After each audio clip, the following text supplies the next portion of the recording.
Am I the a-hole for telling my sister her boundary will destroy her relationship with my nephew? Now the thing is, I scanned ahead on this text to try and find out what it's about, but I don't really know because it's a big text and I didn't want to read it beforehand, so I have no idea what's going on. Let's see if she is the a-hole for boundary making for her.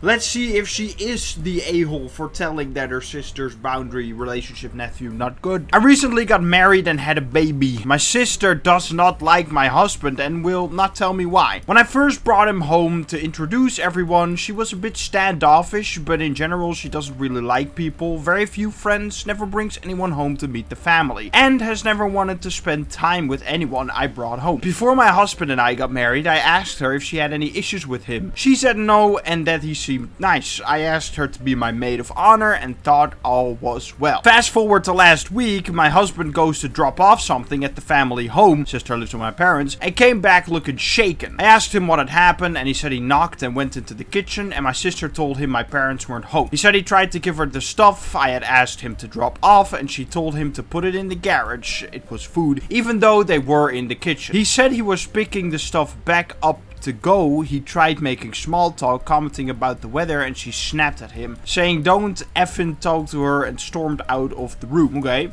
that's interesting. I don't understand every sentence. He said he was picking the stuff back up to go. He tried making small talk. Is there supposed to be a comment there that he was going again? Or does that mean something else? Because I don't know actually. Like, you cannot like people, but you can just like for like not even a minute, right? Not even one whole 60 seconds of your time, you can be like, yeah, weather's pretty good or pretty bad, right? You can even make up an excuse like, oh, I gotta work on something, or I gotta do some upstairs, I don't know, laundry, however, right? So I can't stay and talk, but it was nice seeing you. And then my husband has never given me reason to worry about him being inappropriate or anything, but that was where my mind first went. We lived near them and he had been gone for less than 5 minutes. I called my sister to ask what happened and she hung up on me. Messaged her and she ignored me until this morning when I bombarded her phone with messages because I wanted to resolve whatever was going on. She finally replied and basically said she hates him, has always hated him, and her only boundary is that he never talks to her. In the 7 years that we have been together, they've spoken maybe 5 times and there was mostly him greeting her. What if she's one of those people that can feel aura, right? They feel the energy from the people. And maybe your husband has just really bad energy. I mean, I'm kind of feeling it through the screen right here. My waters are rumbling.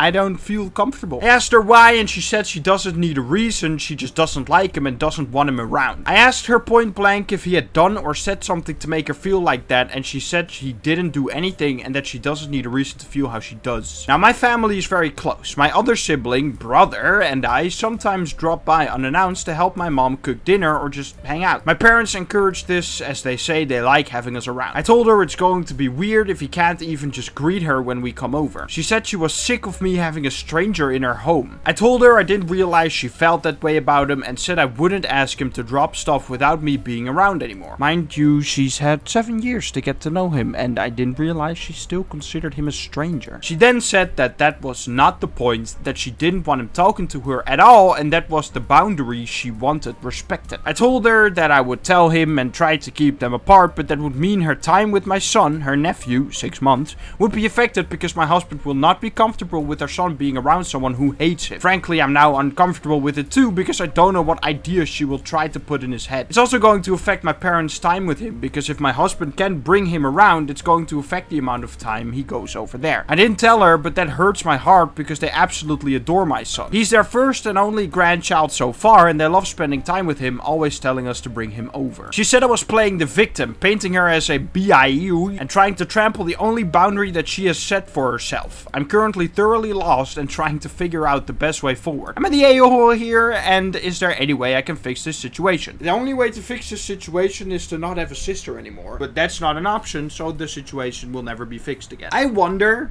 right, what happens in a person's life where they feel this, where they think that this is somehow normal. Like, this is the only boundary I ever set, but it affects everyone in the whole family. But it's only one boundary, okay? No, we don't care about the severity of it and the effect it has on other people, because it's only one, so it's not as bad. Like, my only boundary is that you never eat food again, and then you get mad and say like, hey, but I need food to live. It's only one boundary. What, you painting me as a female dog, right? And you're a victim now? Yeah, sure, you are a victim now. Great. Good job. Good job looking out for my only one boundary. I know it's not that bad, but like, I'm trying to make a point, okay? Only one boundary is kind of underselling it. I don't get it. Like, you don't have to like someone, but they can be around, right? You can still greet each other with just the smallest bit of respect. I'm also wondering why this hasn't been discussed with the parents. I don't really... I'm a little I'm very confused. Edit, I never expected so many replies in such a short time, but I appreciate the responses. To clarify a few things and answer some questions. One, I've mentioned it to my parents and they were aware of what happened. My mom said she'll sit my sister down for a conversation, but from what I hear, my sister keeps making reasons to avoid it. Busy, tired, wanting more time, etc. My dad says not to worry about it and it will blow over. My dad had a heart attack recently and is currently recovering, so I don't want to push it with them right now and stress him out. So I left it at that with him and changed the subject. That's probably clever, yeah. But it's a typical dad thing to say, oh, just let it blow over. That's how I've always dealt with my problems.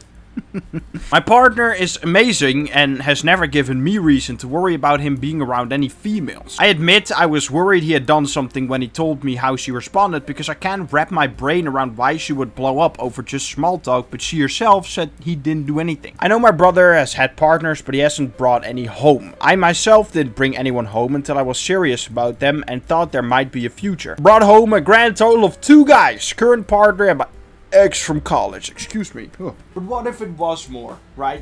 What, your sister just gets to determine a bunch of stuff and gets to, like, purely because of no reason? I swear it's like she thinks she can feel energy or astrology or something like that, right? And she just thinks that she knows that he has bad energy, but that doesn't actually mean anything. Regarding her mental health, she has always had a bad temper, has snapped at me many times with no apology, even when she realized later she was wrong. Like, accused me of taking her shoes, which she had actually just left in the vehicle. There has never been anything on this level before. That's so, like, I have had a bad temper in my life, okay? And I apologize for when I'm wrong. That's just a person who can't take accountability. You can have a bad temper and then take accountability later. That's such a stupid reason. That doesn't excuse a thing, okay?